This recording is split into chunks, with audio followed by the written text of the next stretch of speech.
कार्यक्रम को आगे गति देते हुए मैं हमारे बीच में मौजूद आदरणीय श्री भगवान जी पवार साहब से निवेदन करूंगा कि वे हमें 2 शब्द आशीष वचन के रूप में जरूर कहें। आदरणीय श्री भगवान सिंह जी पवार साहब।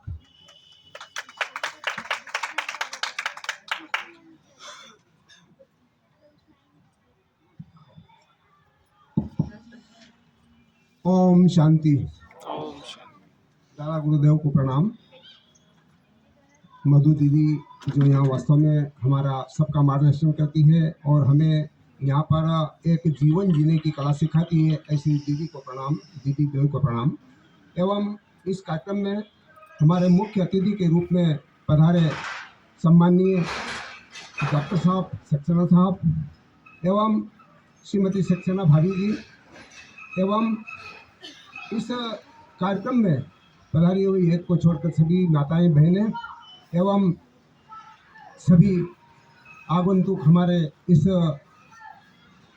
ब्रह्मा कुमारी जी में आस्था रखने वाले सभी मेरे भाइयों, वास्तव में जिस प्रकार से गंगोत्री से गंगा निकलती है, उस गंगा जल को पीने में मज़ा आता है।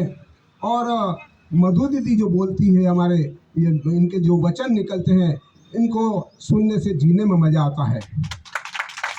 वास्तव में मधु दीदी के मैं कई कार्यक्रम अटेंड किए हैं। आपकी जो दिशा देने का जो निर्देश देते हैं, जो बताते हैं, जो जीवन जीने की कला सिखाते हैं, वास्तव में व्यक्ति आध्यात्मिक प्रवृत्ति का होकर के वह स्वर्ग में जाने की चेष्टा करता है, लेकिन दीदी का यह है कि यह घर ही आपका स्वर्ग बन जाए, कहीं स्वर्ग और कहीं नहीं है, स्वर्ग अपना घर ही बन जाए, इस प्रकार का जीवन जिए, ऐसी कला हमें सिखाते हैं। वास्तव में किस प्रकार से एक महिला अपना सेटिंग करती है, हर चीज की सेटिंग करती है, चाहे बिंदी हो, चाहे कपड़े हो, चाहे चप्पल हो या चूड़ियां हो, सभी का सेटिंग करती है। लेकिन जो मैचिंग करती है उन सब चीज़ों का, इसी प्रकार का मैचिंग यदि परिवार में हो जाए, सास बहू में हो जाए, अपने देरानी जेठानी में हो जाए, ननन भोजाई में हो जाए, तो वह वास्तव में स्वर्ग बन जाता है।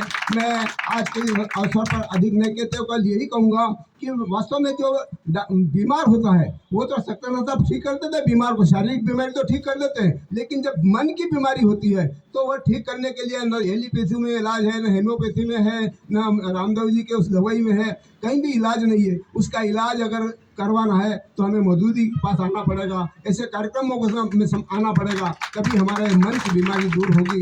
मैं आज के इस अवसर पर अधिक नहीं कहते थे क्योंकि हमारे और वक्ता हैं, और मुझे आपने यहाँ आमंत्रित किया, इसके लिए मैं आपका आभारी हूँ इस संस्था का, और बहुत बहुत धन्यवाद। ओम शांति।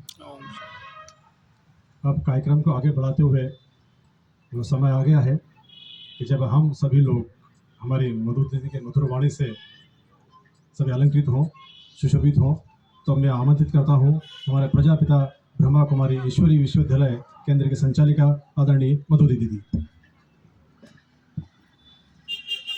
ओम शांति।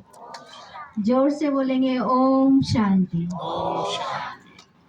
हम सब यहाँ शिवरात्रि के उपलक्ष्य में एकत्रित हुए हैं, जो हमारे आदि पिता का दिन, जो हमारे सर्वोच्च पिता का दिन है, जिसके लिए कहते हैं कि शिव आदि भी है तो अंत भी है, शिव सृजन भी है तो विध्वंस भी है, शिव मंदिर भी है तो शमशान भी है, और शिव भोलेनाथ भी है तो नटराज भी है, जिसके लिए कहते हैं कि वो सर्वशक्तिमान है, अनंत शक्तिवान है, सर्वज्ञ है, सबको सब कुछ देने वाला है, जिसके लिए कहा जाता है कि हम उसे कुछ बोलते नहीं, लेकिन फिर भी वो हमारी सभी बातें सुन लेता है। हम उससे मांगते नहीं, फिर भी बिन मांगे ही वो हमारी मुराद पूरी कर देता है। ऐसे शिव पिता परमात्मा जो हमारे सुख में, हमारे दुख में, हमारे हर परिस्थिति में हमारे साथ हैं और हमें साथ देते हैं। ये सिर्फ मेरा ही अनुभव नहीं, बल्कि यहाँ बैठे सभी का अनुभव है ना, ऐसा अनुभव कि वो हमें हर वक्त क्या करते हैं, साथ देते हैं। तो ऐसे पिता परमात्मा जो कि कलयुग के अंतिम समय पर इस धरा पर अवतरित होते हैं, उसी के यादगार में हम सब ये शिवरात्रि का महापर्व बड़े ही धूमधाम और हर्ष और उल्लास के साथ मनाते हैं। इस शिवरात्रि को विशेष तौर पर, जैसे हम इसे नाम ही दे रहे हैं शिवरात्रि, तो किसकी रात्रि? जैसे हम किसी बच्चे का जन्मदिन मनाते हैं तो क्या कहते हैं, आज फलाने का जन्मदिन है, या किसी की जयंती मनाते हैं तो आज इनकी जयंती है। तो हमने अगर कहा शिवरात्रि, तो क्या शिव की रात्रि है या हम सब की रात्रि है? क्या कहेंगे? हम सब की रात्रि है ना। शिव तो उस रात्रि को मिटाने के लिए आते हैं, शिव तो उस अंधकार को दूर करने के लिए आते हैं, और ये अंधकार जो है हमारे मन में बैठा है। और ये कौन सा अंधकार? ये काम, क्रोध, लोभ, मोह, अहंकार, ईर्ष्या, द्वेष, नफरत, है ना, ये सारा अंधकार हम सबके मन में भरा हुआ है। इसलिए कल के अंत में जब हर चीज की होती है, जब घड़ा हो चुका होता है। जब हर चीज चरम सीमा पर पहुंच चुकी होती है, उसका अंत करने के लिए ही परमात्मा को आना पड़ता है। इसलिए कहते हैं कि जब जब धर्म की ग्लानि होती है, तब तब परमात्मा का अवतरण होता है। तो भगवान शिव इस धरा पर आ चुके हैं, उनका आगमन हो चुका है और उसे हम सब मानते हैं कि 87 वर्ष हो चुके हैं। इसलिए ये जो हमारी शिव जयंती है, ये 87वीं शिव जयंती के रूप में हम सब मना रहे हैं।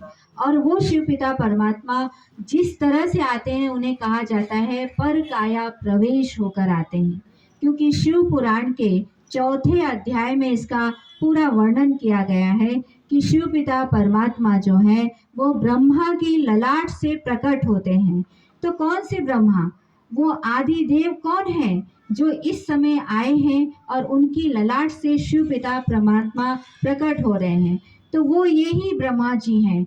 जैसे हम सब जब शिव की पालकी निकालते हैं, सावन मास में शिव जी की यात्रा निकालते हैं, जिसे हम सवारी कहते हैं, तो उस सवारी के अंदर हम जो मुखौटा रखते हैं, यदि हम ये सोचें कि वो शंकर जी बैठे हैं, तो वास्तव में नहीं। अगर आपने देखा हो तो उस मुखौटे पर बड़ी बड़ी मूछें दी होती हैं, तो वो किसकी है? वो अगर आप देखें तो संसार के अंदर 2 ही लोगों को मूछें दिखाई जाती है, या तो दानव को और या फिर मानव को। तो यदि दानव तो है नहीं, तो वो कौन है? मानव है। यानी परमात्मा शिव जो है इस धरती पर अपनी प्रजा से मिलने के लिए, हम सबका हालचाल जानने के लिए मानव तन का आधार लेकर आते हैं, और वो इसी ब्रह्मा तन, इनके ये तन में प्रवेश होकर हम सब आत्माओं को अपना सत्य परिचय देते हैं। क्योंकि आज हम सब पूजा तो कर रहे हैं, लेकिन सत्य स्वरूप को पहचान कर नहीं कर रहे हैं। व्रत तो रख रहे हैं, लेकिन कौन सा व्रत करना है उसका ही हमें ज्ञान नहीं है। हम फूल तो चढ़ा रहे हैं, अक धतूरा बेलपत्र तो बहुत ही श्रद्धा और भाव के साथ चढ़ा रहे हैं, लेकिन कौन सा अक धतूरा चढ़ाना है इसका हमें ज्ञान नहीं है। इन अज्ञानताओं को दूर करने के लिए ही परमात्मा शिव ने इस धरा पर अवतरित होकर ये ज्ञान दिया है। तो हम शिवरात्रि अपने अंदर जो बुराइयां हैं, उस बुराइयों का अक धतूरा शिव के ऊपर अर्पित करें। हमारे मन में जो अंधकार है उसे दूर करने का जागरण करें। हमारे अंदर जो कमियां हैं उस कमियों को दूर करने के लिए हम व्रत रखें, तब सच्चे अर्थों में हम शिवरात्रि मना सकते हैं। ये शिव बाबा का पर्व, जिसको हम जयंती यानी शिव बाबा का जन्म यानी शिव बाबा का आगमन इस धरती पर हुआ है, इसके उपलक्ष्य में मना रहे हैं। तो इस शिव जयंती की आप सभी को बहुत बहुत तहे दिल से बहुत बहुत शुभकामनाएं, है ना, बहुत बहुत शुक्रिया। और इसी तरह से हम सब इस शिव जयंती को मनाते रहेंगे, अपने अंदर के वैर भाव को ये सबको शिव के ऊपर अर्पित करेंगे। ओम शांति।